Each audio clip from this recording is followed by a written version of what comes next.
I rented the cabin because I wanted silence. That was the whole reason. No city noise. No traffic. No people. Just a few days alone in the mountains so I could clear my head and relax. The cabin itself was deep in the woods, about 20 minutes from the nearest gas station. The owner had warned me the signal out there was terrible, but I honestly liked that idea. At first, it felt perfect. The place was small but cozy. Old wooden walls, a stone fireplace, a tiny kitchen, and one bedroom upstairs. The forest around it was thick enough that you couldn't see another building anywhere. The first day was peaceful. The second night changed everything. I remember waking up around 2 a.m. because of a sound. Knocking. Soft at first. Tap. Tap. Tap. I opened my eyes slowly, still half asleep. For a second, I thought it was just tree branches hitting the cabin because of the wind. But then it happened again. Tap. Tap. Tap. Slow. Deliberate. Coming from downstairs. I sat up in bed, listening carefully. The cabin was completely dark except for faint moonlight coming through the curtains. I checked my phone. 2:13 a.m. The knocking came again. This time louder. 3 slow knocks against glass. My stomach tightened immediately. Because there was only one window downstairs. The kitchen window. And it faced the woods. I climbed out of bed quietly and listened. Nothing. Complete silence. I told myself it was probably an animal. Maybe a branch. Maybe even the old cabin settling at night. Then, tap. Tap. Tap. Exactly 3 knocks again. I slowly walked downstairs. Every step creaked loudly under my feet, and for some reason that made me even more nervous. By the time I reached the kitchen, my heart was pounding. The window was above the sink. The curtain was closed. And something about that scared me more than actually seeing someone. Because whatever was outside was standing close enough to knock. I just couldn't see it. I stood there for maybe 10 seconds, staring at the curtain, trying to decide if I should look. Then a voice spoke outside. Very softly. "Please let me in." I froze instantly. It sounded like a woman. Weak. Cold. Almost crying. My first reaction was confusion. What was someone doing out there at 2 a.m.? "Hello?" I called carefully. No response. Then, 3 more knocks. Tap. Tap. Tap. "Please," the voice whispered again. "I can't stay out here." Something felt wrong immediately. Not because of what she said. Because of how she said it. There was no panic in her voice. No desperation. Just repetition. Like she was reading lines from memory. I moved closer to the window slowly. "Are you hurt?" I asked. Silence. Then, "Please let me in." Same tone. Same exact delivery. Like a recording. I reached for the curtain but stopped halfway. Every instinct in my body suddenly screamed at me not to open it. Not to look. I don't know why. I can't explain it. But I knew something terrible would happen if I looked outside. So instead I backed away. "I'm calling the police," I said. The knocking stopped instantly. Complete silence. I waited. Nothing. Slowly I exhaled. Then, from upstairs, 3 knocks. My blood went cold. Tap. Tap. Tap.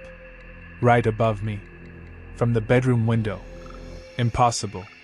There was no roof outside that window. No balcony. Nothing anyone could stand on. And then the voice came again.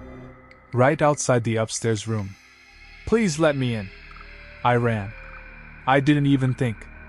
I grabbed my keys and bolted for the front door. The knocking started again immediately. Upstairs. Downstairs.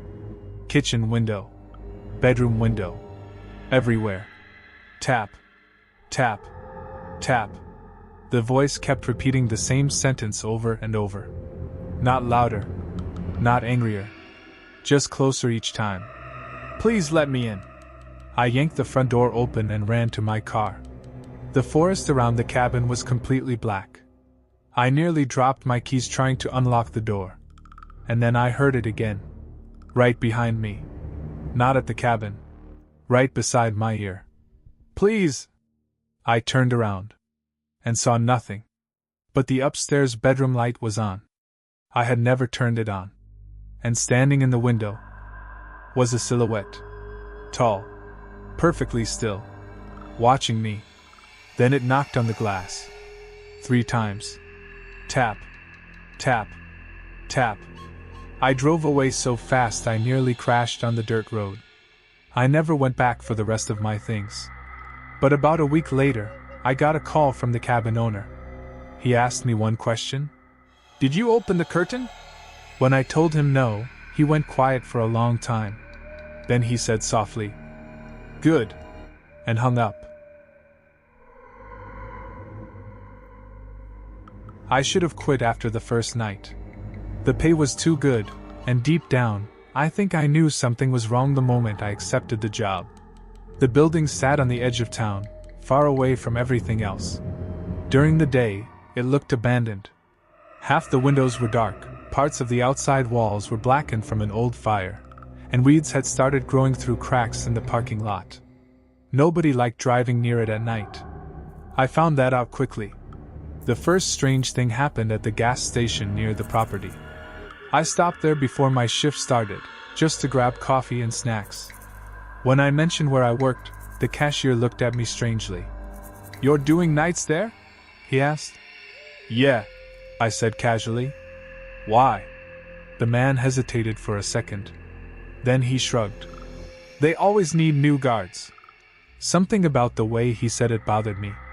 "Always?" He nodded slowly. "People don't stay long." I laughed nervously. "Bad working conditions?" But the cashier didn't answer. He just looked toward the dark road outside the gas station windows.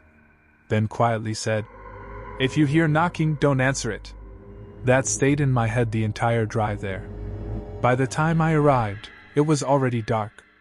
The building looked even worse at night.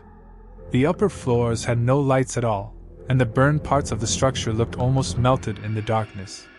My headlights swept across broken windows and empty offices as I parked.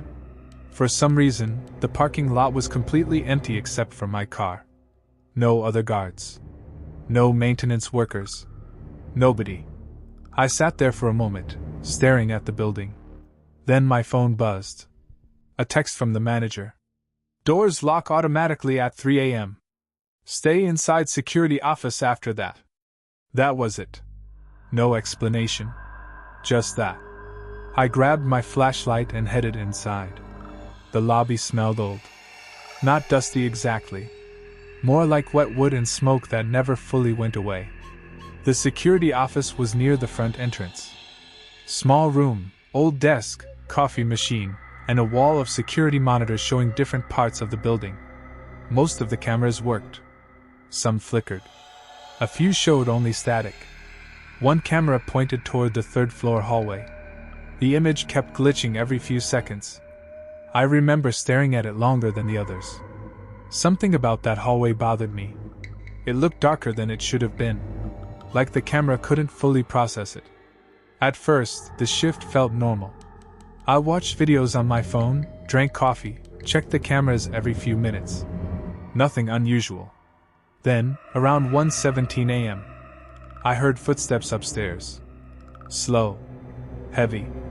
Walking directly above me. Step. Step. Step. I froze immediately. The building was supposed to be empty. I looked at the monitors.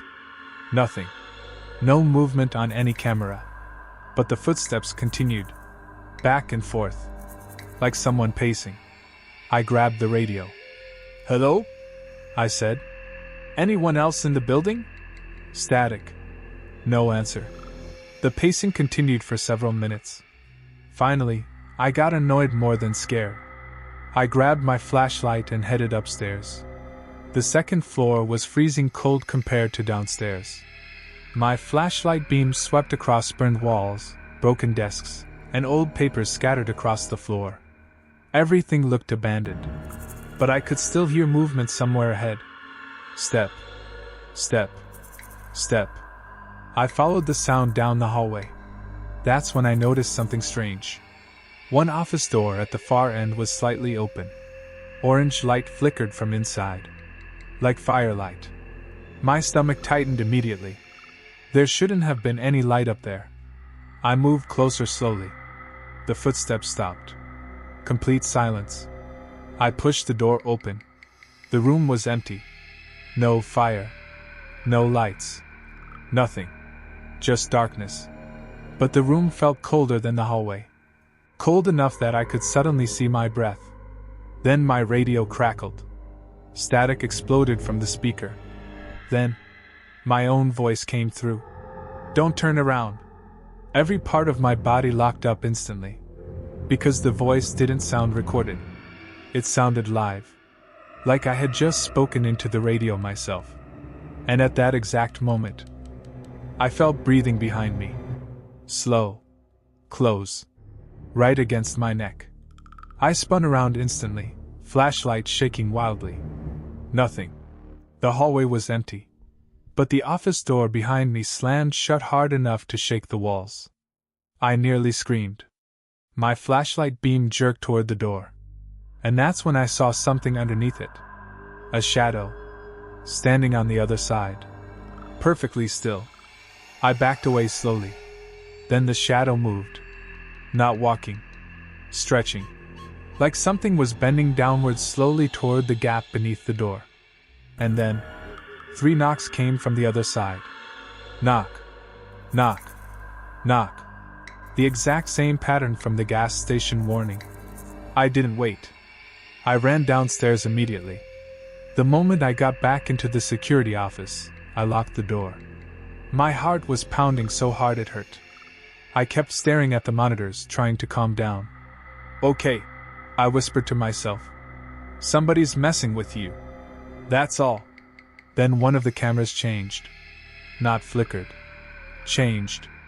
The third-floor hallway camera suddenly became clear. Perfectly clear. And someone was standing there. Tall. Still. Facing the camera. My stomach dropped. Because I could tell immediately. It wasn't a person. Something about its proportions looked wrong. The arms too long. The head slightly tilted. And even through the grainy footage, I could tell it was smiling. Then the camera feed glitched violently. And the figure disappeared. A second later, 3 knocks hit the security office door. Knock. Knock. Knock. I froze completely. The front entrance was visible from my desk. Nobody was there. But the knocks came again. Louder this time. Knock. Knock. Knock. Then a voice spoke from the other side. Softly. "Security?" I didn't answer. The voice sounded normal at first. A man's voice. Calm. "I think someone's inside the building." Silence.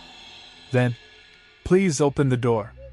I slowly stood up and looked through the small glass window beside the office door. Nobody. The hallway outside was empty. But the voice came again. Closer now. "Please." Then the lights went out. The entire building dropped into darkness instantly. Every monitor shut off. Every sound disappeared.